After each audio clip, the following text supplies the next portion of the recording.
मैं बालकनी में पड़ी कुर्सी पर चुपचाप बैठा था।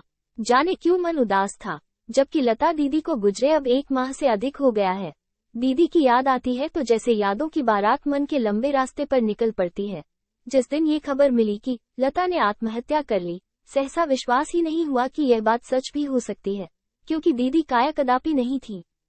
शादी के बाद उनके पहले 3-4 साल अच्छे बीते। शरद जीजाजी और दीदी दोनों भोपाल में कार्यरत थे।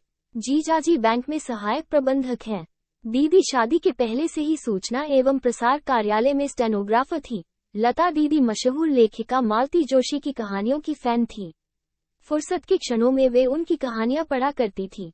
एक बार मैं भोपाल गया। मैंने उनकी अलमारी से मालती जोशी की किताब कठपुतली निकाली और पढ़ने लगा। 2 दिन में मैंने कुछ कहानियां पढ़ी। उन कहानियों ने मुझे इतना प्रभावित किया कि ग्वालियर वापस आते समय मैंने दीदी से कहा, शेष कहानियां पढ़कर ये किताब मैं आपको वापस भिजवा दूंगा। नहीं भैया, नहीं, यह मेरी प्रिय किताब है और मैं इसे किसी को भी नहीं देती हूँ, चाहे वो तुम्हारे जीजाजी ही क्यों न हो, क्योंकि एक बार किसी को किताब दे दो तो वह वापस नहीं मिलती। उन्होंने किताब मेरे हाथ से ले ली और अलमारी में रख दी। जब कभी 2-3 दिन की छुट्टी पड़ती तब वे हमारे यहाँ आ जाते, 2 दिन साथ रहते। उस दौरान हम पार्क में घूमने चले जाते, कभी कोई अच्छी सी फिल्म देख आते। इस प्रकार हंसते खेलते 3-4 साल निकल गए। एक दिन जब मैं दफ्तर से घर आया तो मालूम हुआ दीदी आई हैं। मैंने माँ से पूछा तो उन्होंने बताया कि वे अपनी सहेली प्रेमलता से मिलने गई हैं। कह रही थी कि उससे कुछ जरूरी काम है। रात करीब 10 बजे वे घर आईं।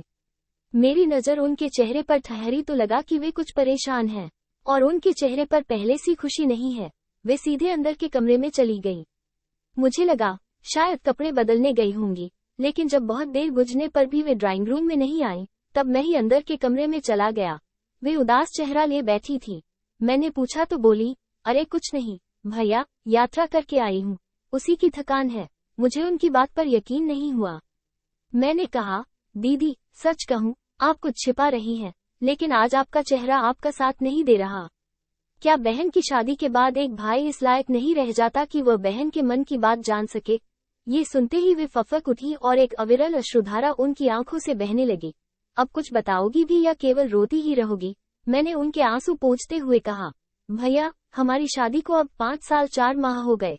इस बीच मेरी गोद नहीं भरी। इसी कारण आए दिन घर में विवाद होने लगे हैं। पर इसमें आपका क्या दोष है दीदी? पर भैया, मेरी नंद और सासूजी मुझे ही दोष देती हैं। हो सकता है दीदी दोष जीजाजी में हो, लेकिन इस बात को उनके घर का कोई मानने के लिए तैयार नहीं है। वे तो यही रट लगाए बैठे हैं कि दोष मुझ में ही है। ठीक है दीदी, मैं आपके साथ भोपाल चलता हूँ और इस बारे में जीजाजी से बात करता हूँ। मैंने वस्त्र उतारने से साफ इनकार कर दिया।